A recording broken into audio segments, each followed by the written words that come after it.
a goal. And it's Asra Walian. Indonesia take advantage there. Oh, will he go for goal here? He does. But it's at a perfect height. There's a foul, Emi Reka, who goes down that look. Oh, he saved it! Ladio! Asnawi has a go at Faris Ramli.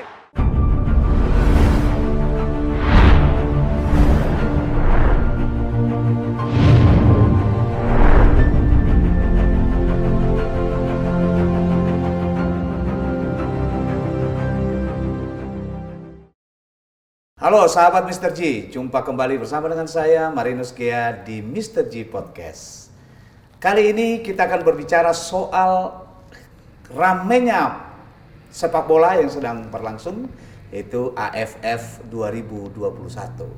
Bersama dengan saya ada saudara Samsul Bari alias Acung. Acung, beliau adalah Ketua Taruna Merah Putih bidang olahraga, ya, Provinsi Banten, dan juga bersama dengan Bung Fauzan Safaitan. Beliau adalah pelatih sepak bola dan juga futsal di Kota Tangerang.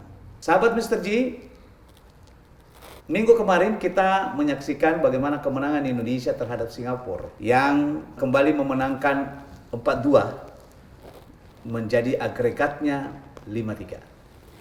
Dan kedua kawan-kawan kita ini sangat fokus, ya, mengamati persepak bolaan karena memang senang sepak bola, hobi sepak bola. Nah, Bung Acung dan Bung Fauzan, gimana kabarnya? Sehat? Sehat. Alhamdulillah sehat. Nah, Bung Acung dan Bung Fauzan, kemarin kan kita menyaksikan pada pertandingan Indonesia Singapura awal-awal itu, ya. Saya lihat, wah, Indonesia dapat dulu, ya kan? Kemudian Singapura balas. Lalu kemudian terjadilah mulai masing-masing emosinya jadi tidak bisa terkendali. Banyak drama. Iya. Lalu Singapura kena kartu merah pada gol, sebelum gol pertama itu sudah kena kartu merah 2 kali, kan begitu, ya? Kali. Oh, gini-gini kan boleh juga. Saya nonton sedikit kemarin. Nah, 4 gol kemenangan timnas Indonesia itu tercatat atas nama Ezra Walian di menit ke-11, Pratama Arhan di menit ke-87, kemudian ada gol bunuh diri Anwar di menit 91 dan Egy Maulana Fikri di menit ke-107. Nah, menurut pandangan Bung Acung dan Bung Fauzan, bagaimana sebenarnya performa tim nasional kita selama berlaga di AFF 2021 ini? Ya, baik Bung Marinus, ya. Ya. Melihat dari sejarah, Ya. memang Indonesia ini spesialis runner up. Oh, Cuma di tahun ini memang ada belum pernah menang, ya? Belum pernah menang. Oke. Di partai puncak final. Nah, cuman tahun ini kelihatan banyak perubahan-perubahan. Mungkin dari doa masyarakat juga yang memang haus dengan sepak bola, haus dengan prestasi pasca pandemi Covid ini. Jadi ini kayaknya ada harapan. Ada harapan kita biar keluar dari kutukan itu. Kutukan untuk... Oh, jadi itu bisa jadi kutukan juga, ya? Iya, ada bahasanya. Kenapa kutukan. Sampai 6 kali tapi tidak menang-menang? Ini yang ke-6, mudah-mudahan yang ke-6 ini juara. Bisa juara. Dan melihat dari performa tim juga Tapi sangat bagus. Tapi nanti kalau masih tetap runner up, sebutannya apa dong? Spesialis runner up. Spesialis runner up. Oke. Karena kita lihat kan pelatihnya juga dari Korea. Oke. Ini terkenal cerdik sekali. Makanya dia disebut dengan coach rubah. Oh. Jadi kalau hewan rubah ini kan pintar mengkondisikan, pintar berubah-berubah. Jadi berapa kali pertandingan dari awal sampai dengan kemarin strateginya selalu berubah-berubah. Oke. Dan itu tepat. Ya, Karena ya. kita bisa melalui fase Sehingga strategi itu tidak bisa dibaca oleh tidak lawan. bisa ya? dibaca oleh lawan. Ya, Itulah ya, kelebihan dari seorang Sintayong. Sintayong. Padahal Singapura itu sudah ketemu 2 kali ya kemarin 2 sama kali. Indonesia kan. Sebelumnya 2-1 ya kalau nggak salah ya. 1-1. Sorry 1-1. Oh iya 1-1. Baru kemarin 4-2 ya. Yang paling sakit Malaysia, Pak. Oh. Ini kan partai klasiku kalau kata orang, partai klasik. Klasiko Asia Tenggara. Iya. Oke. Jadi sering saling mengalahkan begitu. Nah, kemarin kan dia kalahnya telak dengan kita itu. Sehingga dia tidak lolos. Malaysia juga pernah mengalahkan Indonesia ya? Pernah. Ya kan? Pernah. Di final ya? Di final. Nah, Jadi ya kan? Terus gimana Bung Fazan? Melihatnya dari sisi apa nih? Kira-kira performa timnas Indonesia ini sudah cukup apa belum sih di bawah kepemimpinan Sintayong? Begini Bang Marino. Sebagai pelatih ini kan, pelatih kan pasti tahu dong strateginya bagaimana Ini sebenarnya di melatih awal Piala AFF Indonesia itu sangat diremehkan. Karena dengan turun dengan skuad mudanya. Di sini cuma ada beberapa pemain senior. Di situ ada Evan Dimas, ada Victor Ivonevo, sama Pahrudin. Sisanya itu masih di bawah 23 tahun. Mungkin juga bagus buat nanti ke depannya timnas Indonesia. Jadi di awal grup kita sempat diremehkan baik dari tim Vietnam maupun Malaysia. Kita nggak favorit lolos, tapi Sintayong berhasil membungkam itu semua.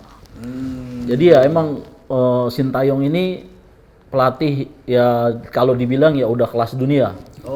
Dia itu pernah di 2018 sebagai pelatih timnas Korea memulangkan timnas Jerman. Ya. Ini sebenarnya AFF 2020 atau AFF 2021 sih? Ini 2020. Tidak karena COVID.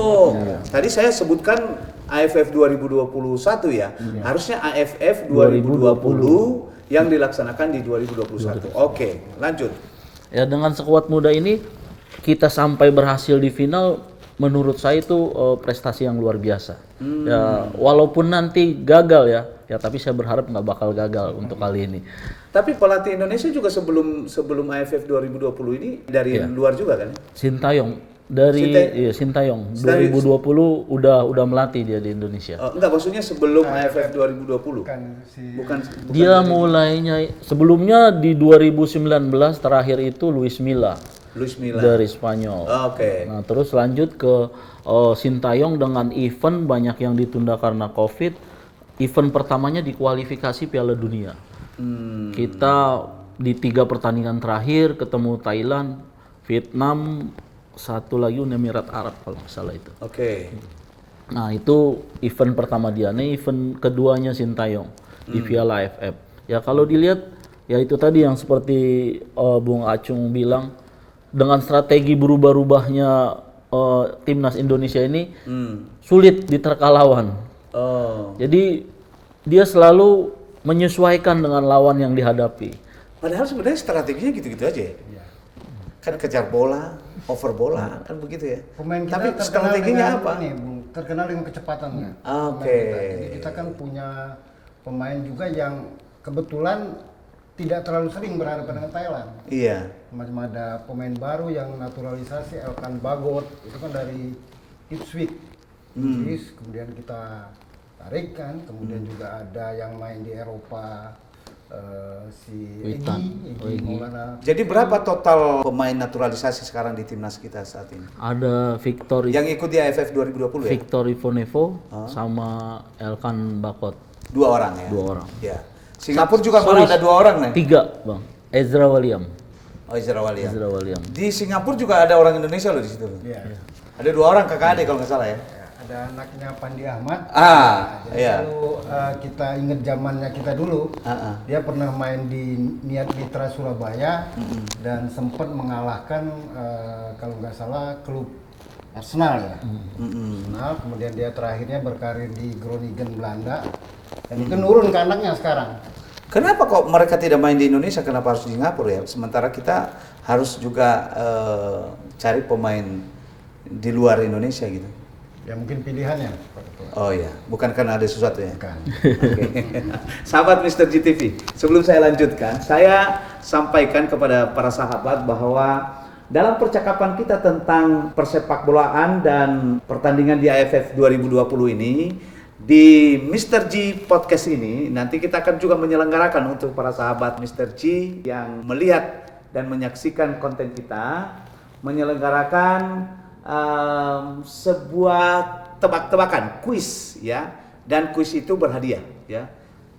500.000 untuk 1 orang dan jumlah 3 orang. Jadi 1.500.000 untuk 3 orang. Terus saksikan konten-konten kita. Oke?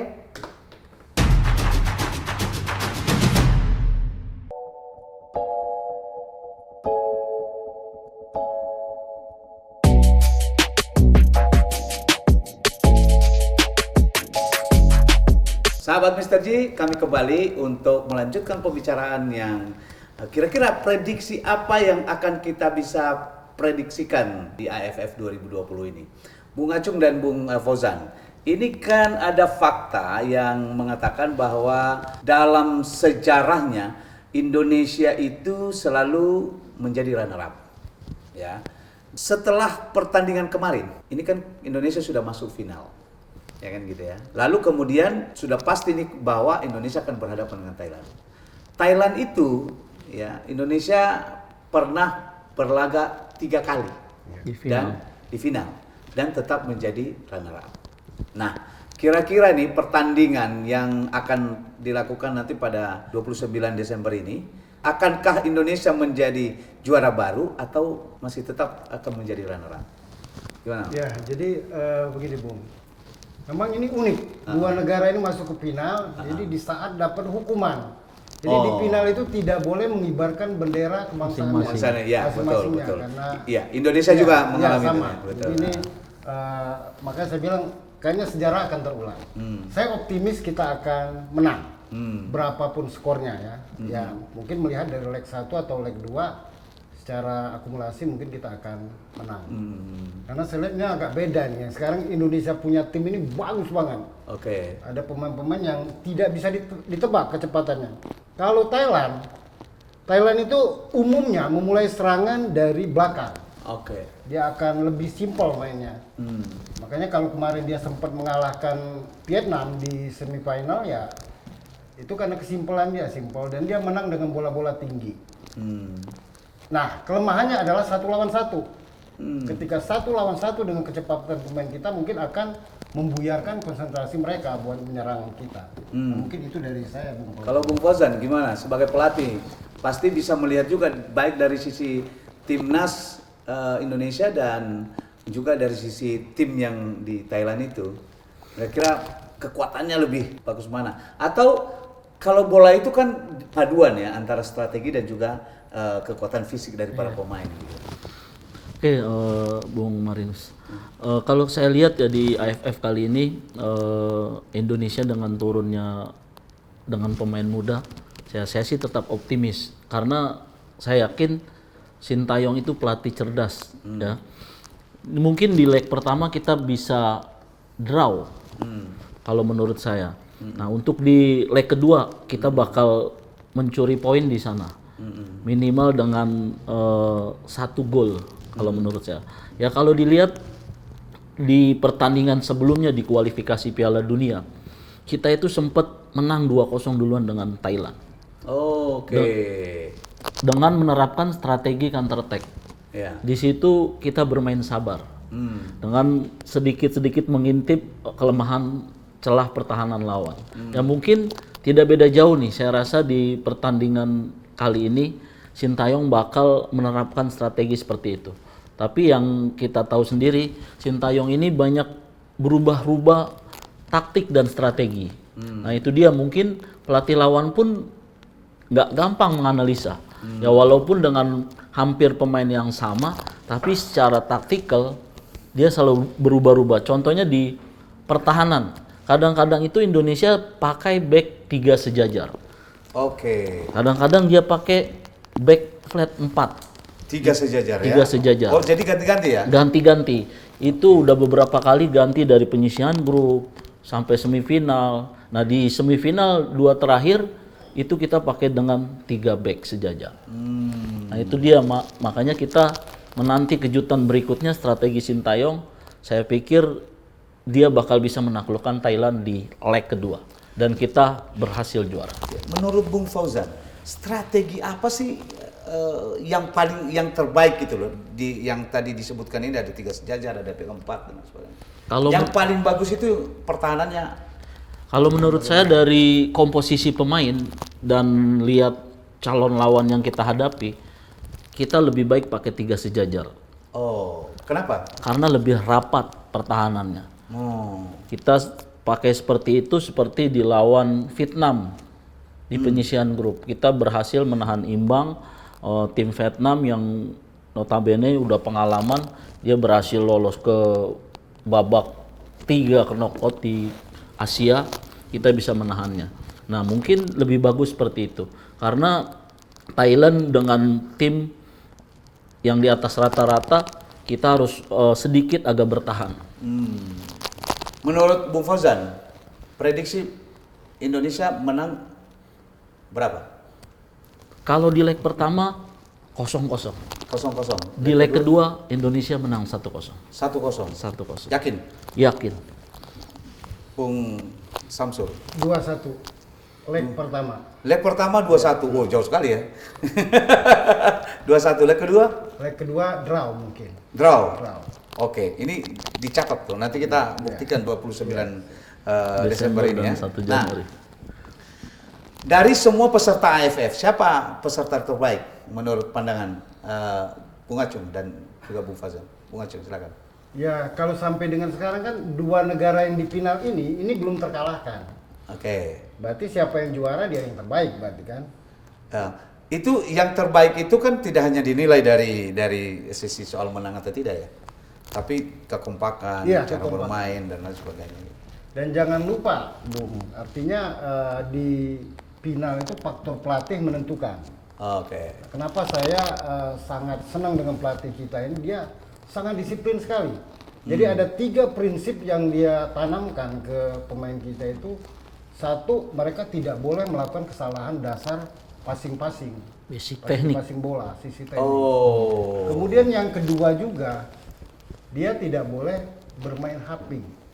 Jadi HP itu semacam dikarantina. Dibatasi. Dia nggak suka, dibatasin. Jadi harus benar-benar disiplin.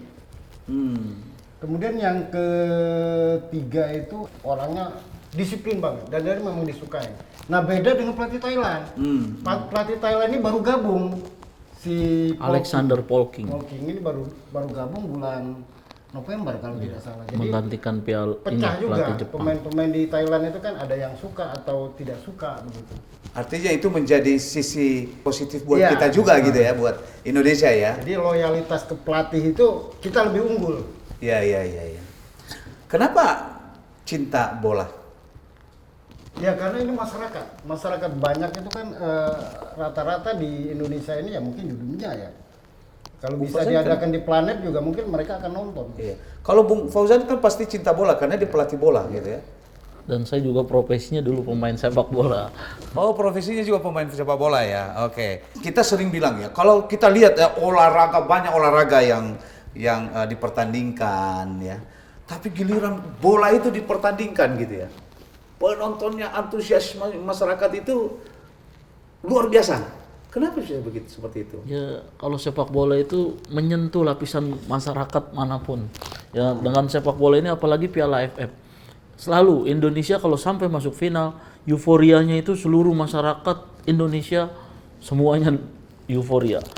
Apalagi dengan penampilan kemarin di semifinal dengan kemenangan yang dramatis, langsung trending tuh di Twitter, di TikTok. Wah, bahas sepak bola Indonesia. Semifinal Piala AFF kemarin. Itu bisa dibilang sebagai sepak bola ini bisa menjadi Industri. industri atau juga dari sisi jiwa nasionalismenya gimana? Kalau jiwa nasionalisme ya kalau kita mah sudah tidak bisa diragukan lagi. Ya, kalau menurut saya bisa jadi pemersatu bangsa ya. Contoh kecilnya, nih pendukung klub Arema, Persib Bandung, Persija, itu kan Yang biasa bentrok kalau di bentrok. lokal. Kalau gitu ya. udah bicara Lalu timnas, udah bicara kita satu bawa bendera merah putih. Indonesia. Garuda. Garuda di dadaku. NKRI harga mati. Iya. Garuda di dadaku bro. Oh, gitu ya. Iya. Jadi luar biasa ya. Ternyata kalau sepak bola itu memang menjadi pemersatu semua anak-anak bangsa dan kita berharap bahwa sepak bola kita semakin maju. Bung Fauzan, terakhir saya mau tanya nih. Karena Bung Fauzan kan sebagai pelatih nih di Kota Tangerang. Nah, perkembangan sepak bola di Kota Tangerang sendiri bagaimana nih pasca pandemi? Saya rasa cukup bagus ya. Terakhir Persikota itu juara Liga Nusantara Provinsi Banten. Persikota kan klub kebanggaan kita. Liga 3. Oh, Liga Kita 3. berhasil juara 1 dan nanti Januari ini kita persiapan Liga 3 nasional. Yang nantinya kalau kita bisa masuk 4 besar kita bisa naik ke Liga 2. Ada pemain dari Banten kan yang masuk juga di timnas kita. Ada dari Persita, bek kirinya Persita itu Edo, itu masuk timnas Piala AFF. Iya, jadi itu ikut dalam Tim. Beberapa kali main di pertandingan penyisian dia main. Oh. Dia bersaing dengan bek kiri yang cukup bagus juga, Pratama Arhan. Di final ini nanti ikut main nggak? Nah, itu kemungkinan tergantung Sintayong. Oh. Siapa yang diturunkan. Kalau Bung Fauzan jadi Sintayong gimana? Kalau lihat dari performan, saya tetap percayakan Pratama Arhan karena grafiknya lagi naik. Oke. Pernah nggak terpikir untuk menjadi pelatih timnas kita? Selalu berpikir mau jadi pelatih timnas. Ya, apa yang harus dipersiapkan kalau jadi pelatih timnas? Selalu belajar di dunia kepelatihan. Luar biasa. Mudah-mudahan ya doanya bisa terkabul ya. Jadi mungkin mudah-mudahan nanti kita juga nggak jelek-jelek amat kan, sekarang Iya. ada di urutan berapa? 8. Papan tengah. Oke, siap. Baik, sahabat Mr. G, luar biasa sekali, banyak sekali yang sudah kita bicarakan dan kita amati, dan tadi kedua teman saya, Bung Acung dan juga Bung Fauzan sudah memprediksi. Tadi Bung Fauzan memprediksi ya 1-0 ya di leg kedua. Leg kedua. Di leg pertama 0-0, di leg kedua 1-0. Sementara Bung Acung sangat optimis. 2-1 leg pertama, 2-1 di leg pertama. leg kedua draw. Oh, leg kedua draw, luar biasa. Nah, bagaimana juga dengan prediksi sahabat Mr. G? Sahabat, tadi dari awal saya sudah sampaikan bahwa ini adalah sebuah momen yang akan kita manfaatkan untuk uji pengamatan kita dan jiwa nasionalisme kita terhadap persepak bolaan ini. Dan kita harapkan ini menjadi dukungan untuk timnas kita. Nah, kesempatan untuk sahabat-sahabat Mr. G untuk ikut memberikan tewakan melalui Mr. G Podcast hari ini di channel YouTube Mr. G TV. Caranya bagaimana? Sahabat Mr. G harus subscribe channel Mr. G TV, like channel Mr. G TV, komen tebak skor pertandingan leg pertama saja, Indonesia vs Thailand. Disertakan dengan dukungan terunik. Contoh, tebak skor, saya pakai tebak skornya leg pertama tadi Bung Acung 2-1. Ya, misalnya ya, tebak skor 2-1 untuk Indonesia. Maju timnas Indonesia. Kepakan sayap Garuda untuk dunia. Wah, harus itu ya. Lalu yang terakhir, gunakan hashtag Mr. GTV, hashtag Kita Garuda, dan hashtag Indonesia Menang. Sahabat Mr. GTV, kami nantikan tebakan sahabat-sahabat di konten Mr. G Podcast yang sekarang kita ikuti. Dan akan ditutup kuisnya pada 29 Desember pada pukul 19. Jadi 30 menit sebelum mulai pertandingan supaya fair ya. Jadi nanti tim dari Mr. G TV akan merangkum tebakan-tebakan teman-teman semua, dan kita akan umumkan. Jangan lupa sertakan nomor kontak yang bisa dikontak nanti di komen sahabat-sahabat. Demikian perbincangan kita dan kami sudahi. Sampai ketemu kembali di lain kesempatan.